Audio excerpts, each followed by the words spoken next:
For millennia, people have spotted mysterious objects in the sky. Most witnesses are ordinary, sensible people, startled at what they see. Many now report their encounters to government officials who deny any knowledge of UFOs. Conspiracy? Cover-up? Or an ominous miscalculation of the power of the unexplained?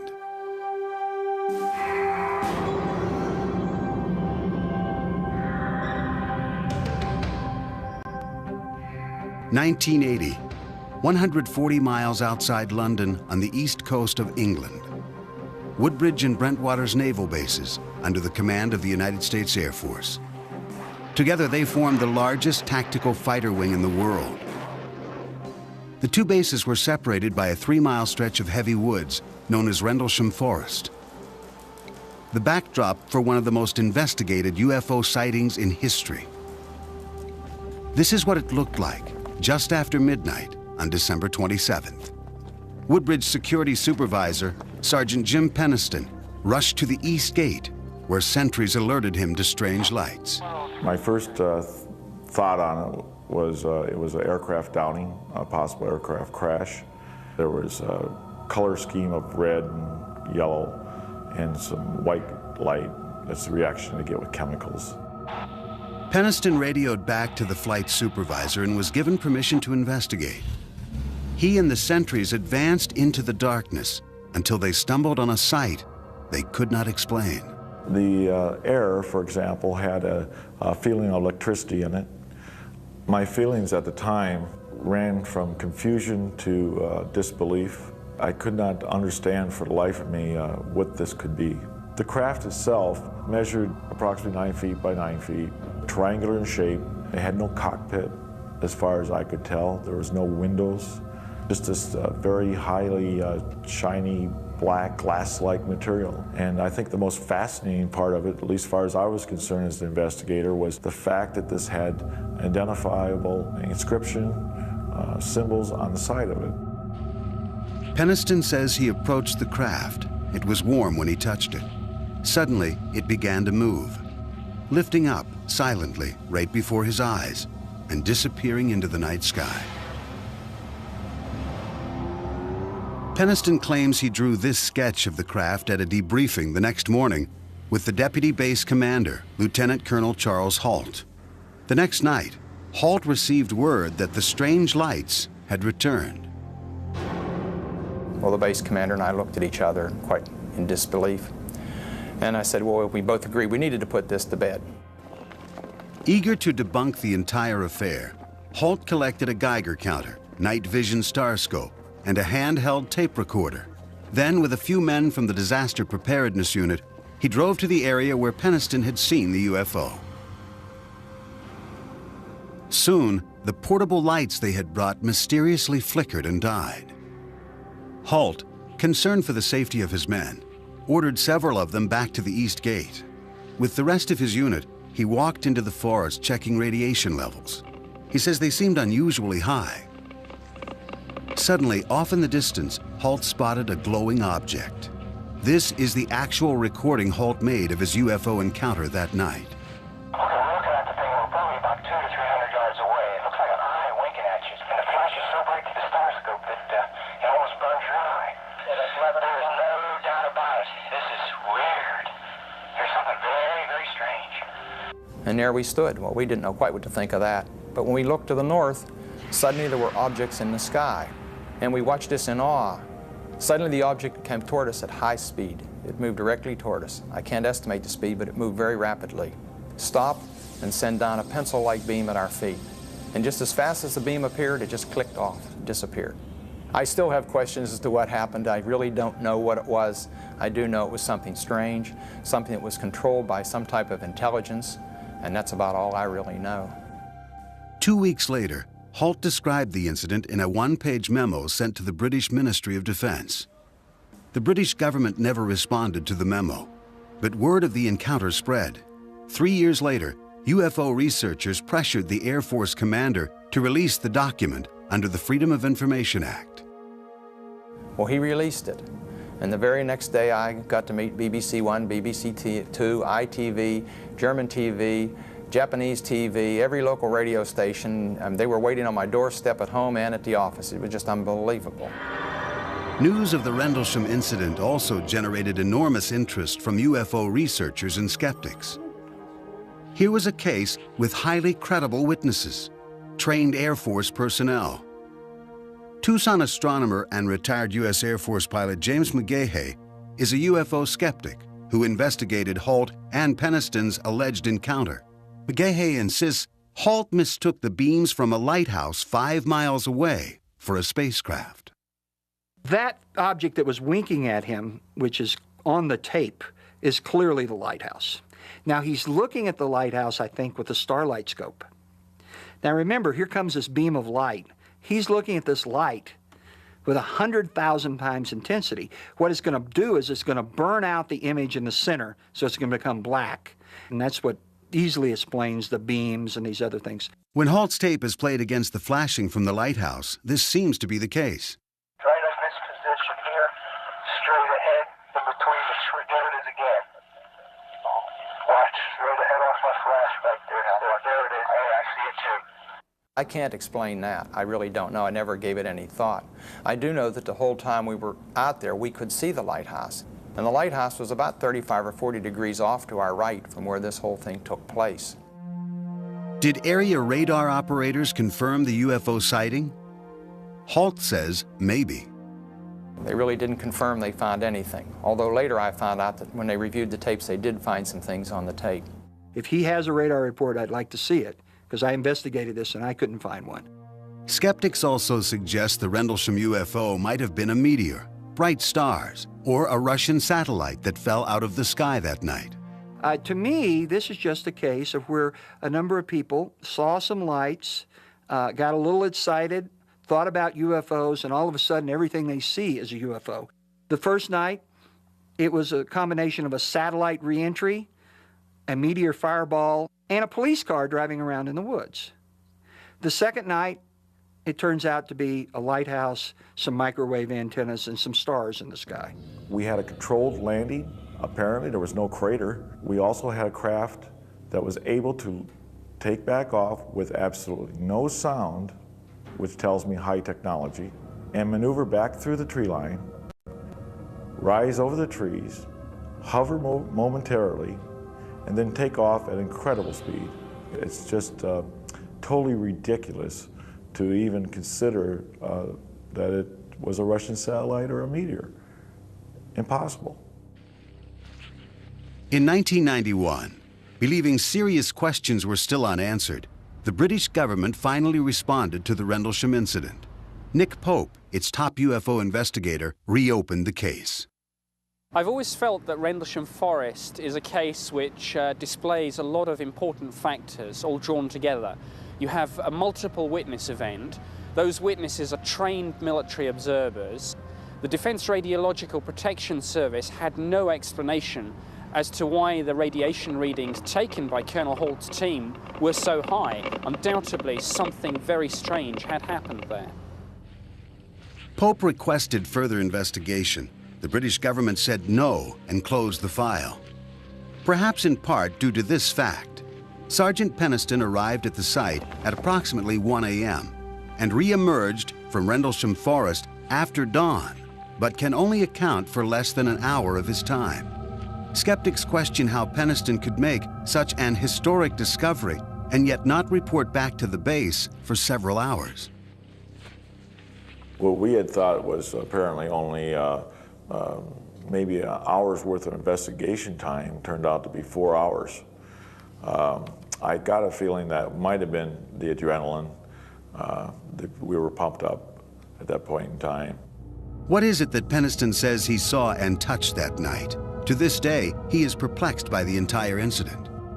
Something that can sustain a controlled flight, something that has mass, something that makes no sound, and something that can take off at incredible speeds back up into the atmosphere. Explain it. I can't. Unknown forms in the sky surprise and alarm citizens below, sometimes causing governments to do battle with the unexplained. Belgium, the center of Europe, and the focus of one of the most famous UFO encounters in history.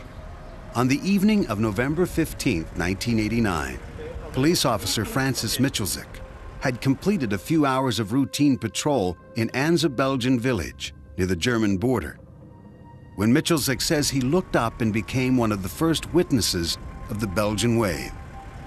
Nous avons observé une masse importante qui était dans le ciel. We saw a large mass in the sky, a triangular mass with three lights oriented downward, about 200 meters from our police van. Cet objet ne faisait pas de bruit et était immobile. The object was silent and immobile. This object did not correspond in any way to anything we'd seen before. À ce que nous avions déjà pu voir dans le passé. 2 weeks later, Dieter Plumens, a member of the Gendarmerie, the Belgian National Police Force, heard over his police radio fellow officers nearby reporting a strange object in the night sky. At first, when we heard our colleagues talking to dispatching, we thought they were crazy. Plumens requested permission to investigate, and when he reached the edge of town, he says he witnessed an astounding sight.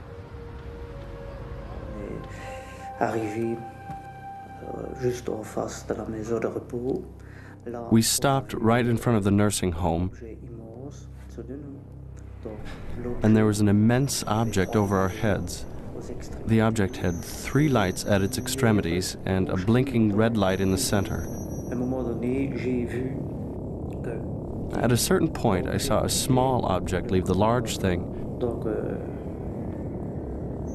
an object which was also flashing, which came straight down and then turned and flew around the back of the nursing home.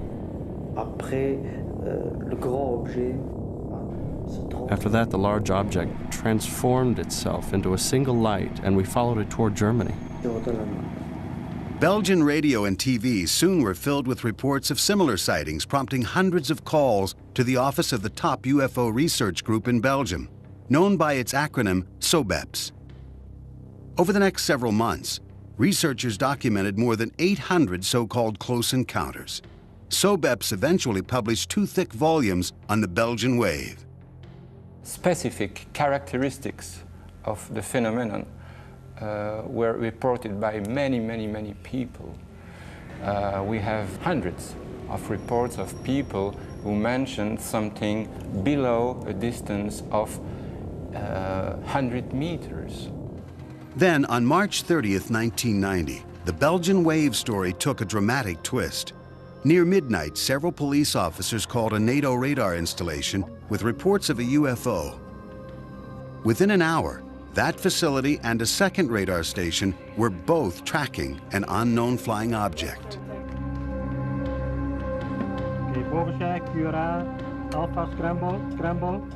The chief of operations for the Belgian Air Force, Lieutenant Colonel Wilfred de Brouwer, ordered ground command to scramble a pair of F-16 fighter jets armed with missiles.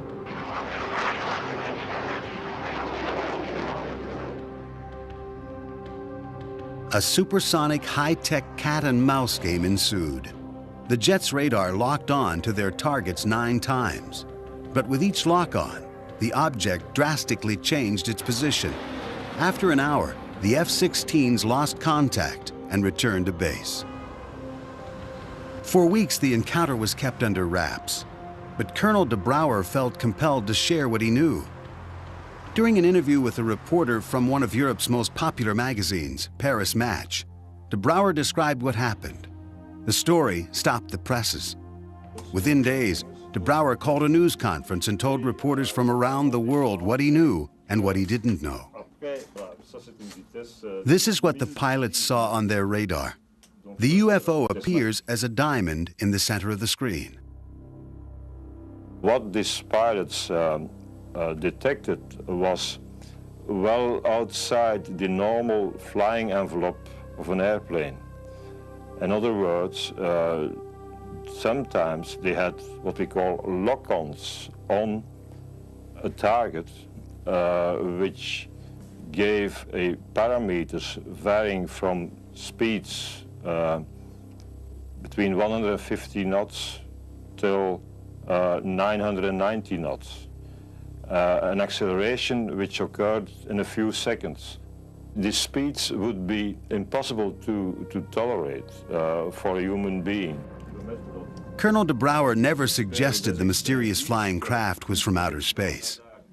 He only said its speed and rate of acceleration were unexplained. Over the next few months, the sightings became more sporadic, and the Belgian wave came to an end. Did the skies over Belgium become a way station for alien spacecraft? If not, what did thousands of people witness? Physical evidence is the key to proving the existence of UFOs. The Belgian wave, despite hundreds of credible eyewitnesses, has produced only one piece of convincing evidence. This photo, taken by a civilian bystander in the town of Petit-Réchon. The photo was examined by former NASA scientist Richard Haynes, a specialist in vision, optics, and human perception. My analysis of the Petit-Réchon photograph suggests very strongly to me that the object that was photographed does not obey laws of physics as we know them. Second point I would make is it's not a forgery. And finally, I think that there may be some clues in this photograph having to do with propulsion and lift. Belgian scientists and skeptics tried to calm what they considered the UFO hysteria of the Belgian wave. A professor at the Astrophysics Institute at Belgium's prestigious University of Liège, Pierre Mega, decided to put the Petit-Réchon photo to his test. We tried to reproduce this photograph, and we produced this picture, which is well, very close to the original picture. So I think the only way to go ahead and to try to understand more is to do as we did, to analyze the witness report together with the photograph and to see if everything is consistent. And there are so many inconsistencies that it's very hard to believe it's a true picture. I don't see how someone could recreate this down at almost the grain level of the film. It would take a Steven Spielberg kind of a capability to do this in a technical laboratory. The most convincing evidence for the skeptics' position involved the radar lock-ons by the F-16s. Belgium's Electronic War Center analyzed the radar tapes and found that the object descended below ground level at some points, a physical impossibility. The center concluded that all but one of the radar lock-ons were really caused by electromagnetic interference or unusual atmospheric conditions. Eventually, even SOBEPS agreed. But one major question remains unanswered and unexplained. Experts say that when ground-based and air-based radar track the same object simultaneously, the object is real. One of the lock-ons, a simultaneous tracking of the UFO by one of the F-16s and the ground radar station, has never been explained. If I remember, it's lock-on number 9. Which has some very weird characteristics. And these characteristics doesn't fit with atmospherical explanation, not at all. Thousands of people still wonder if what they saw came from another world. Others ask if that single perplexing radar report is a clue to civilizations in distant galaxies. Questions for those who find answers in the unexplained. For years, the U.S. government seriously investigated sightings of UFOs. Thousands of cases passed through the hands of military and other government agencies. Most of these cases had rational explanations. The rest remained classified as unexplained.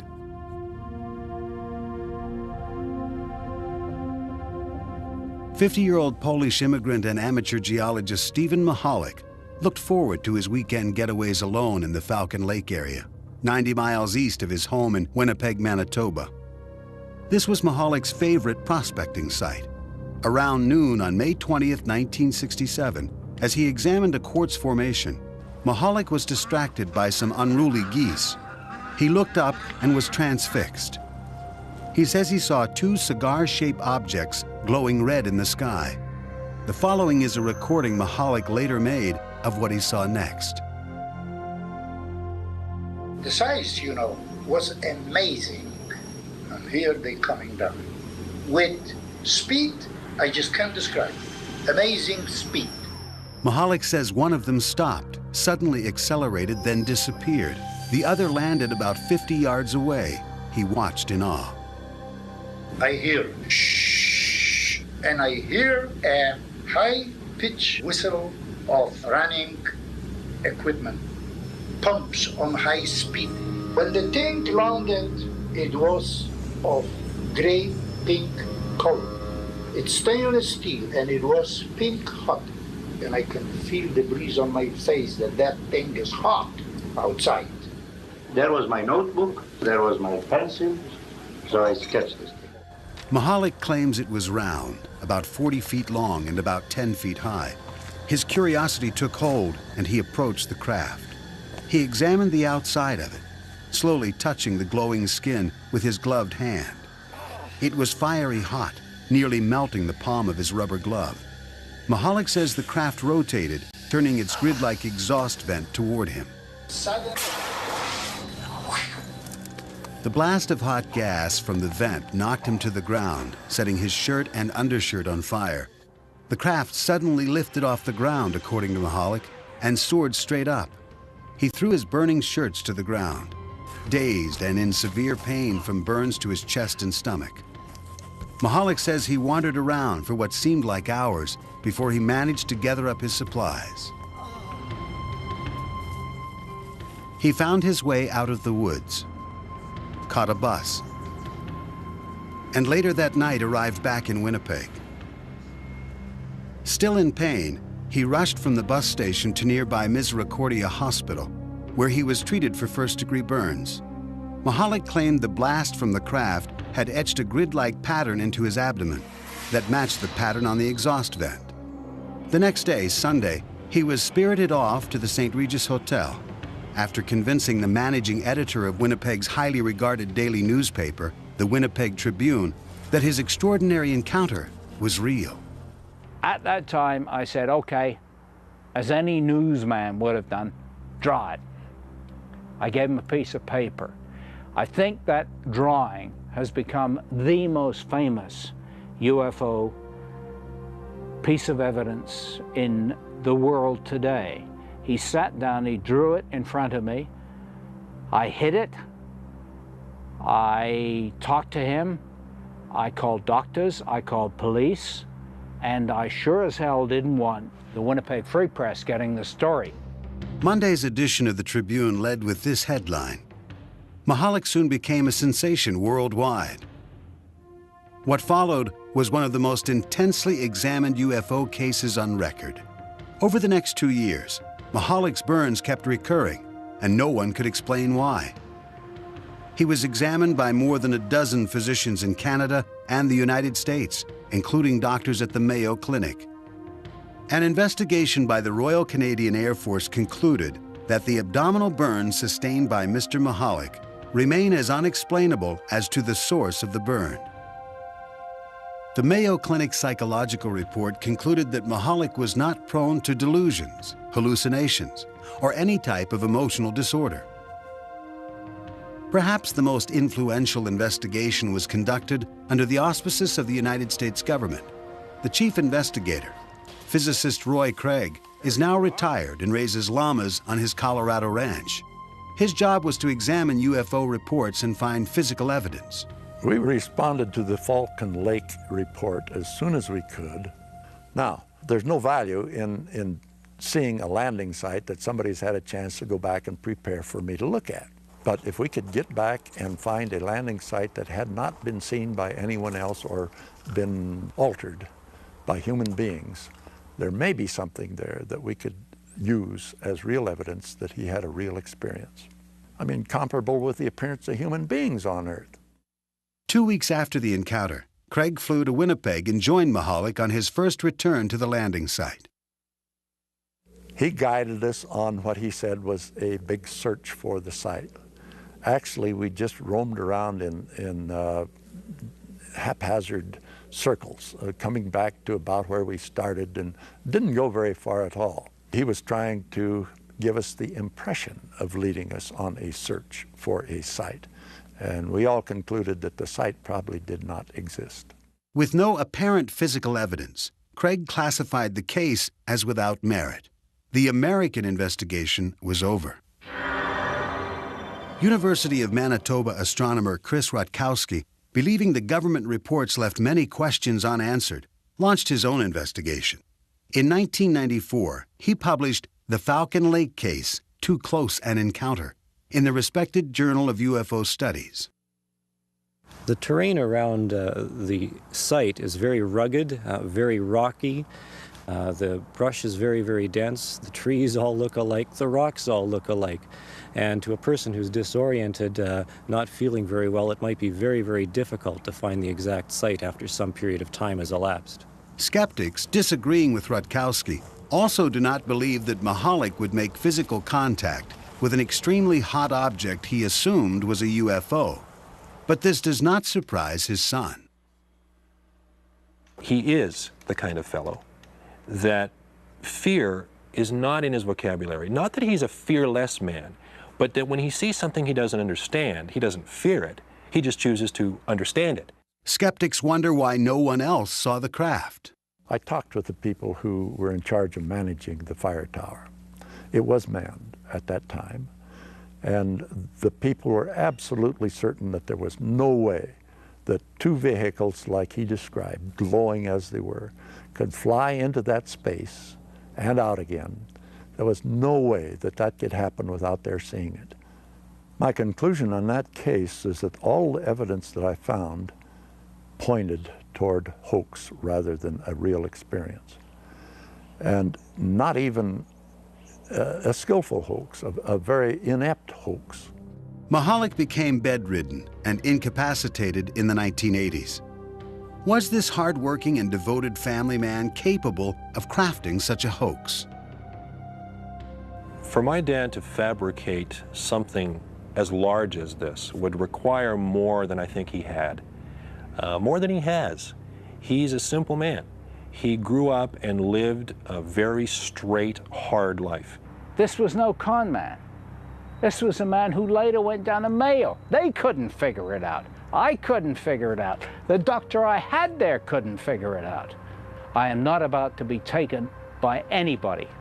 This guy didn't take me. This guy was legit. Stephen Mahalik never wavered from his story. He believed he had encountered a UFO. Roy Craig and the U.S. government disagreed, but they never classified the case as solved. The official report lists Mahalik's sighting as unexplained. In the past, the U.S. government routinely took a keen interest in reports of UFOs. Now, it denies any investigative role, leaving only questions for witnesses of close encounters with the unexplained. On the night of March 8, 1994, something strange was sighted in the skies over Holland, Michigan, on the southeastern shore of Lake Michigan. Witnesses were startled and called police. There were at least 4 lights, and they were all flashing like okay, they were the sequence. It was a kind of like a V. There was like probably 4 or 5 lights, and they were all flashing right in a row from the top all the way down to the bottom. The lights hovered over the outskirts of town near the home of Holly and Daryl Graves. Their 15-year-old son, Joey, was sitting in the living room watching TV. Out of the corner of my eye, I saw a light, and I looked out the window, and there was a round circle of light. I called my parents, and they were sleeping. They didn't know what was going on, and my mom, she called 911 to get a cop or someone out here to look at it. 911. We were just wondering, have you heard anything about these lights that are flickering up here? It's different. I've never seen anything like it. Okay, we'll have somebody check it out. It looked like a sphere. The lights were really weird because they changed, but they kind of faded into a different color, so it wasn't like regular lights. So it was kind of weird. We watched it up to about a half hour, just slowly moving south. We were just in awe, I think, about the whole thing. There was no noise. It was very peaceful out. We just stood there and watched this object. At that moment, Officer Veldhuis pulled in the driveway. Well, what I saw were two bright lights. Their movement was something that really caught my attention. Their speed accelerated, and then it slowed down again. And I decided to have our 911 dispatcher contact a radar operator in Muskegon, Michigan. It was a clear night. It was about 10 p.m. I was alone on duty, and we had a call from the central dispatcher in Ottawa County, which is quite common for the police department to call us whenever they have any type of weather questions. Weather Service, Muskegon. Hi, Muskegon. This is Ottawa County 911 calling. You getting anything weird down in the southern Ottawa County area? Bouchon checked his radar for any images, what radar operators call returns. I'm seeing 3 of those. They're very strong. These are huge returns. I've never seen anything like this. Not even when I'm doing storms. This is really weird. These are bigger than planes. They're about over center of Lake Michigan, 3 of them in a triangle. What was extraordinary about this case was that radar apparently detected the object at the same time witnesses saw it. It is a level of confirmation rarely achieved in reported UFO sightings. Airplanes look like they're moving. These were just sitting still. And then a few minutes later, they would disappear from one spot and show up somewhere else. I really didn't know what it was. Strange lights in the night sky, moving at otherworldly speed. The image confirmed on a radar screen. Was this finally convincing evidence of a technology far beyond our own? Had alien spacecraft paid a visit to Holland, Michigan? There was no explanation for these sightings. A reporter for the Muskegon Chronicle, Michael Walsh, decided to investigate for himself. He too found the story remarkable. We've had past articles where people have reported some strange phenomena, especially at this time of year. But not once did we ever have any dual confirmations, visual plus the radar. Others began looking into the incident, fascinated by the radar confirmation. A professor of natural sciences and, at the same time, the editor of the Journal of UFO Studies, UFO researcher Michael Swords met with radar operator Jack Bouchon. We went into the radar room. This young fellow really knew how to use the equipment. He would show us the difference between a hard count of something like an airliner and a soft response of something like a storm cloud. And it was obvious this was an extremely competent operator. Skeptics point out that Bouchon was still a Weather Service intern at the time of the sighting. California engineer and skeptic Robert Schaefer thinks he can explain what the images really were.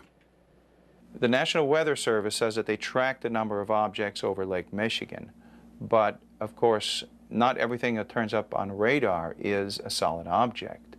Radar is subjected to mirage conditions of various kinds. Schaefer believes that the sightings over the lake can be explained by a natural phenomenon, which usually happens over Lake Michigan in the spring. Warm air moves over the cold waters of the lake. The layer of cold air trapped beneath the layer of warm air creates a mirror effect in the sky by bending the light. This effect is called a temperature inversion. One of the best-known investigators of UFO sightings, Philip J. Klass, is a technical journalist for Aviation Week in Space Technology and an expert on radar systems. Ground radar, especially during temperature inversion conditions, the rays can be, instead of going straight out, they can be bent downwards, so where you get echoes from the ground. We're trained to know the difference between temperature inversions and, for instance, precipitation, because they appear to be the same thing. Klass says that since Bouchon was using old linear radar, not the newer Doppler radar, the images were probably atmospheric tricks. It is a weather radar.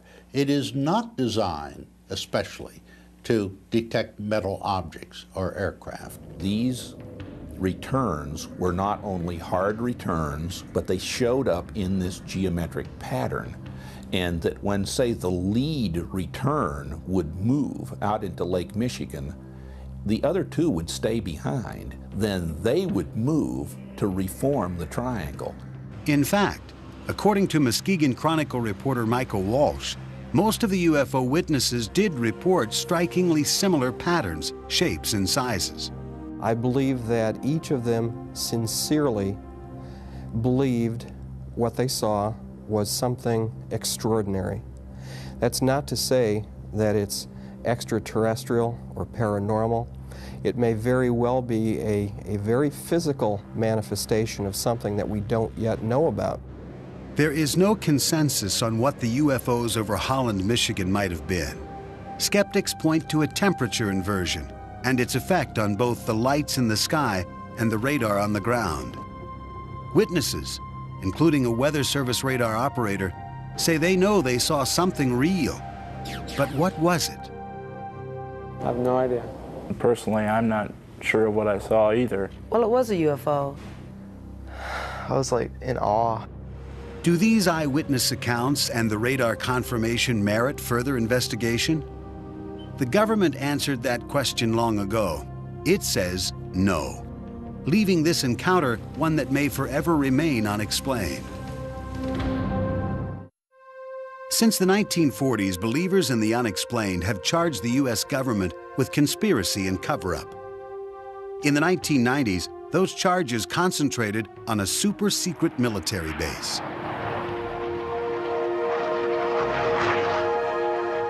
In the heart of the desert, on the outskirts of Las Vegas, sits Nellis Air Force Base. 85 miles to the northwest is Restricted Area 4808E, popularly known as Area 51, a jumble of mysterious hangars and runways in one of the most desolate places on Earth. Officially, it does not exist. Here, the U.S. tests its most exotic and advanced flying machines. The B-2 stealth bomber, the Blackbird, and the U-2. The Area 51 control tower identifies itself to area pilots only as Dreamland. There are no tours of Area 51. Instead, soldiers carry loaded machine guns with the authorization to use them. This base, shrouded in secrecy, has become for many the focus of the world's fascination with UFOs and its hope for contact with extraterrestrial life. UFO fans from all over the world drive the extraterrestrial highway, a lonely stretch of road that hugs the perimeter of the base to Mailbox Road. From this location, hundreds of UFO sightings have been reported. The vast majority have been explained as lights from the latest earthbound military technology. Some, however, are harder to identify. Author Chuck Clark describes a remarkable craft he says he has seen many times. It can go from a hover to several thousand miles an hour and back to a hover instantly. It can make very sharp right-angle turns and sharper than right-angle turns. I've seen 120-degree turns at high speed. It appears and disappears in mid-air, things that normal aircraft don't do. UFO buffs contend the U.S. is testing an extraterrestrial craft at Area 51. But skeptics and UFO researchers agree that Area 51 is a UFO bust. Almost all the sightings I hear about happen at night. And at night, you can't judge distance. You can't judge easily height in the sky. You can't judge speed. You can't judge actual performance. What I think is that there are no UFOs there. There are no UFOs being developed there. There's no UFO technology there. Today, The government does not investigate UFO sightings, but for years, they were of vital interest. Beginning in 1948, the U.S. Air Force began what became known as Project Blue Book, the government's official UFO investigating arm.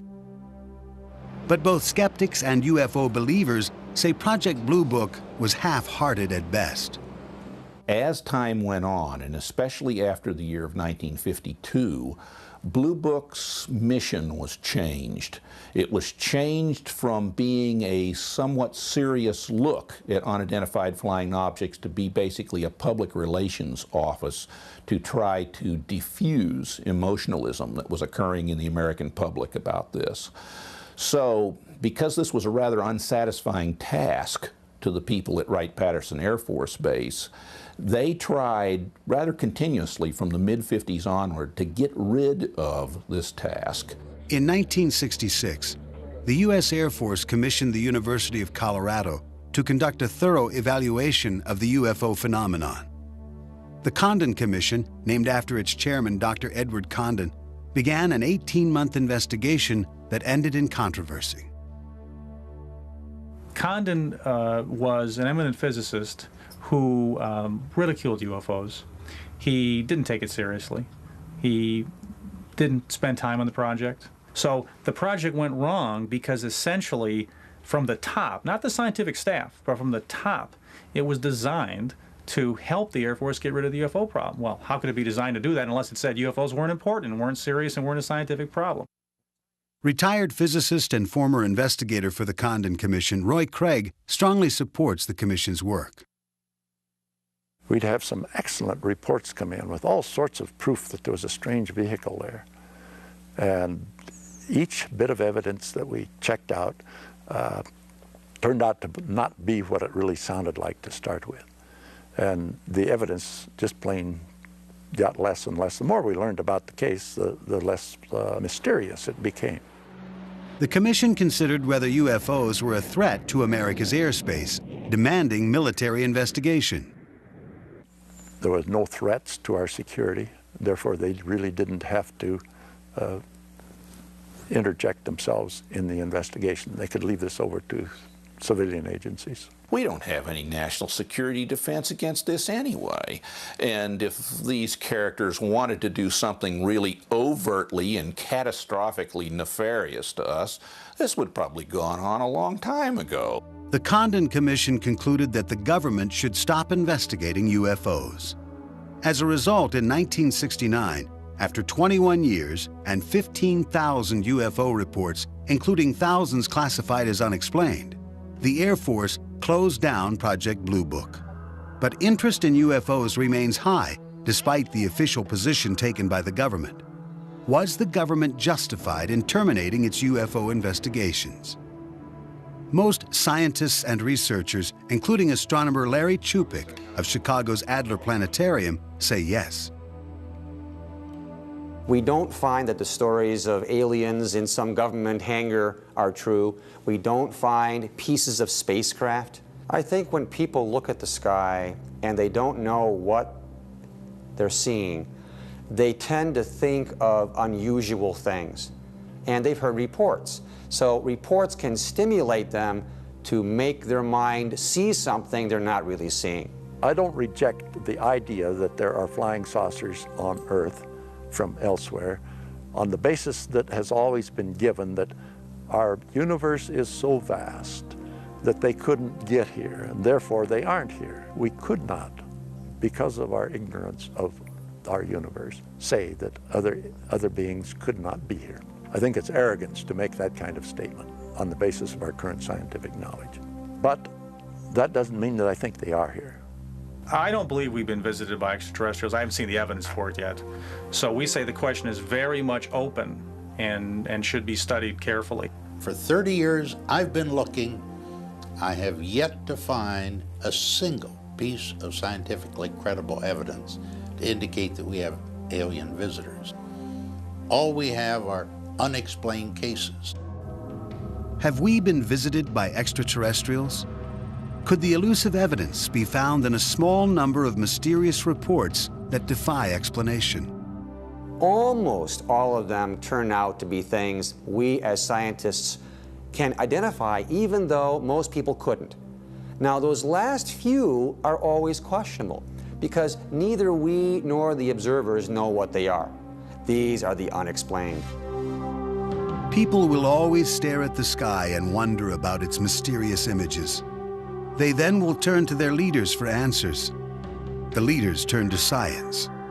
In the end, people have a choice: accept the answers of science or embrace what lies in the vast reaches of the unexplained.